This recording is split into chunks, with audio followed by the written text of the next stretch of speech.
Você vai ver agora um bate-papo exclusivo com a maior autoridade do agronegócio no Brasil, Roberto Rodrigues. E uma conversa aberta, franca, onde se fala da agricultura com muita emoção. Nós estamos aqui em São Paulo, na sala de Roberto Rodrigues. Ele é o coordenador de agro da GV. E aqui vamos falar um pouquinho, naturalmente, desse agronegócio. De um modo geral, qual a avaliação que a gente pode fazer do ano de 2014, seja na agricultura, seja na pecuária? De modo geral, a avaliação é positiva, né? Alguns segmentos foram muito bem, as carnes foram muito bem, nós tivemos preços bons ainda das principais commodities agrícolas, como soja, milho, algodão, não preços muito bons em dólar, mas com essa mudança do câmbio, valorizando muito o dólar em relação ao real, a remuneração para nós produtores rurais foi relativamente boa ainda em 2014. Problemas tivemos fundamentalmente com a seca no sul e no sudeste, sobretudo no sudeste paulista, mineiro, espírito santense. A coisa ficou muito complicada, com problemas em cana-de-açúcar, em café e em laranja. Essas três culturas tiveram problemas muito sérios de produtividade e de preço também. Café não. Café foi o melhor deles todos, porque como caiu muito a produção, o preço subiu e houve uma certa compensação. Agora, laranja e cana foram desastrosos. Então, de maneira geral, foi positivo, com ênfase boa para as carnes e negativo para a cana e laranja. E quando falamos dos grãos, nós tivemos aí uns momentos muito instáveis de preços, o produtor preocupado, especialmente no sudoeste goiano. Nós tivemos no início do ano também uma estiagem que não era normal. E daí vem toda essa sequência, preços que caem, o produtor não vende, preço dá uma reagida, Estados Unidos com super safra. E como que a gente pode dizer que nós estamos, assim, finalizando o 2014 de um modo positivo para os grãos?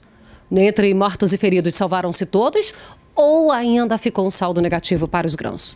Não, o saldo é positivo em termos nacionais. Até porque, observando o PIB brasileiro deste ano, o crescimento do PIB inteiro do país é zero, praticamente nulo.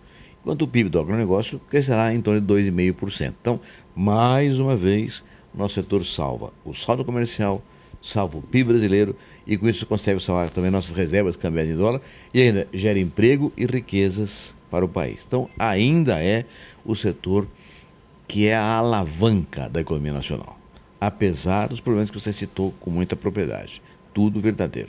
Eu mesmo, produtor de soja, tive um problema. Comecei a colher soja em janeiro, soja precoce, com 62 sacos por hectare, na região de Ribeirão Preto, em São Paulo. E a última soja colhida no final de março deu 27 sacos por hectare. Por quê? Porque choveu até meados de janeiro, então a primeira soja colhida foi uma maravilha. Daí para ver não choveu mais nada, mais nada. Então foi um desastre o final da colheita. Foi socorrido pelo seguro? Não, não tinha feito seguro, infelizmente não tinha feito seguro. O seguro rural resolve para esses casos? Ainda não resolve suficientemente, porque nós precisamos ter um seguro de renda, né? O seguro, eu criei o seguro em 2003, ainda que fiz a lei do seguro rural com base na bancada ruralista nossa no Congresso Nacional, mas até hoje nós temos menos de 15% do território nacional coberto pelo seguro. Então ainda é uma coisa ineficiente e cuida só da questão climática, não cuida da volatilidade de mercado. O que se cura tem que ser uma coisa completa, cuidando da volatilidade de preços e também da questão climática. Infelizmente, ainda estamos caminhando para chegar lá. E hoje a gente vê uma perspectiva para 2015 com melhoras, porque ainda tem aquela preocupação, porque o produtor está, de certa forma, tenso, porque esta safra tende a ser normal, porque ele já havia comprado os insumos quando o dólar teve essa disparada toda. A hora que ele vendeu o produto, naturalmente que ele ainda vai ter uma compensação. E a próxima safra, que aí ele vai comprar esse insumo com esse dólar em alta, será que os preços vão compensar? Bom, essa é a grande questão. Eu acho que 2015 já será um ano com margens mais estreitas, apesar do câmbio. Por quê? Porque a nova equipe econômica tem que fazer um ajuste fiscal meio radical. Nós vamos ter também problemas na área de crédito. O crédito vai ficar mais seletivo e mais caro, porque vai haver um enxugamento da política monetária. Então, nós teremos uma safra com margens menores. mas elas são mais complexas na fronteira agrícola, no Mato Grosso, na região mais distante do centro de consumo, por causa da nossa logística ainda precária. Então, 2015, margens estreitas, mas nenhum desastre inominável. Agora, você tem toda... Vamos ter uma safra no ano que vem com custos maiores. E provavelmente com oferta muito grande das principais commodities também. Nós devemos ter uma safra muito grande se o tempo correr bem, daqui para frente.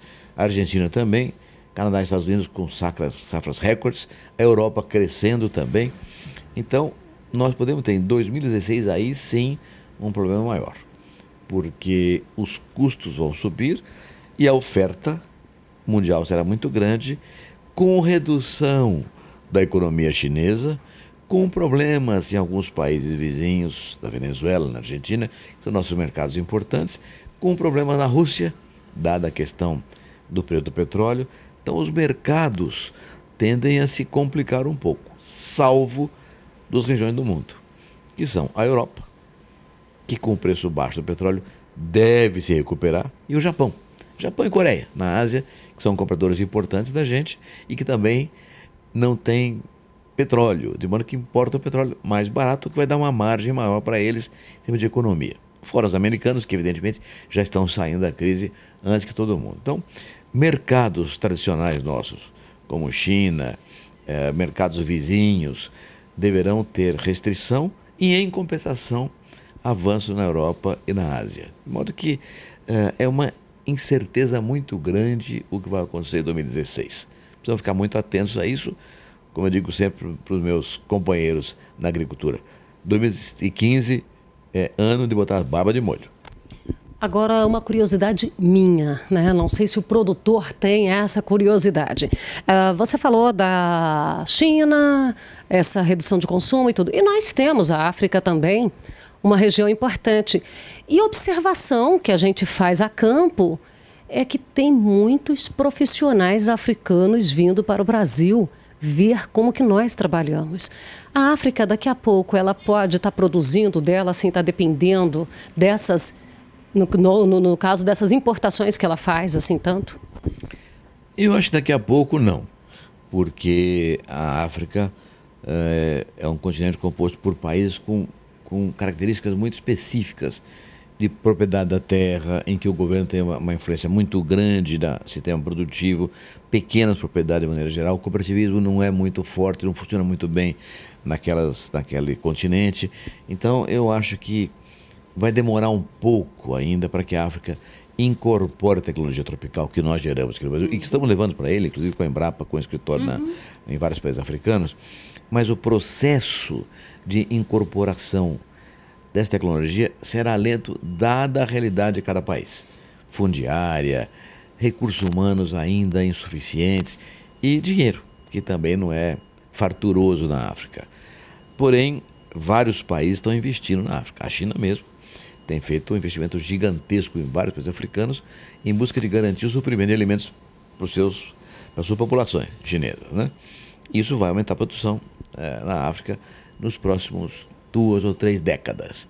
Então, não acho que será um concorrente no curto prazo, mas seguramente será um concorrente no longo prazo. Então, compete a nós, aqui no Brasil, trabalharmos junto ao governo para que o governo resolva de uma vez por todas uma estratégia para o agronegócio brasileiro.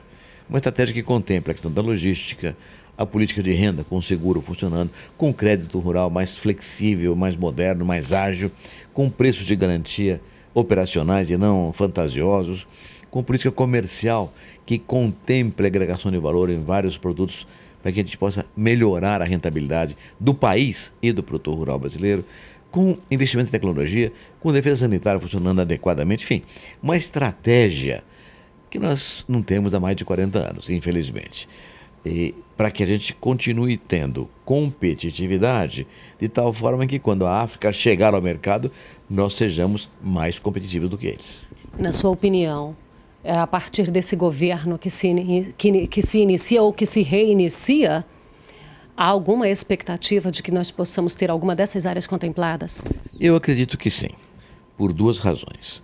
A primeira razão é que a presidente Dilma Rousseff, reeleita, durante a campanha, enfrentando programas muito positivos a favor do agro, tanto do Aécio Neves quanto do Eduardo Campos e depois de Marina Silva, acabou se comprometendo com uma política pública favorável à agricultura brasileira. Então é um compromisso dela pré-eleitoral. Ela é uma pessoa que cumpre o que ela promete, de maneira geral. E a segunda razão é que teremos um ministério mais forte, mais preparado para desenvolvimento do que no primeiro mandato. O ministro da Fazenda, o ministro do Planejamento, a ministra da Agricultura, Cátia Abreu, que tem uma experiência enorme na área agrícola brasileira, conhece os problemas reais. O ministro do Indústria e Comércio é um senador, foi presidente da CNI, que é o senador Armando Monteiro, de Pernambuco. Ambos, Cátia e Armando, conhecem os problemas da agricultura brasileira e da agroindústria brasileira. De modo que eu acredito que teremos agora uma interlocução mais consistente em relação ao futuro do agro. É bem verdade que o atual ministro da Agricultura, o último ministro do governo do primeiro mandato de Dilma, Nery Geller, fez um excelente trabalho com plano de safra favoráveis, com recursos disponíveis à vontade, a custo adequado, programas de armazenagem, programas que atende ao médio produtor rural, que é o que mais sofre nessa falta de estratégia toda. Então, estou confiando que teremos uma consistente política pública, seguindo o que Nery Geller deixou pronto no Ministério da Agricultura, com Cátia Abreu, junto a outros ministros que olham a questão do desenvolvimento de maneira mais desabrida. Porém, sempre considerando que precisaremos, como eu já disse anteriormente, de um ajuste fiscal duro, com algum imposto subindo, com um ajuste monetário que vai restringir crédito e aumentar o seu custo. Então, no cenário macro, o horizonte é complicado. Mas no cenário setorial, o horizonte é bom do ponto de vista da política pública brasileira.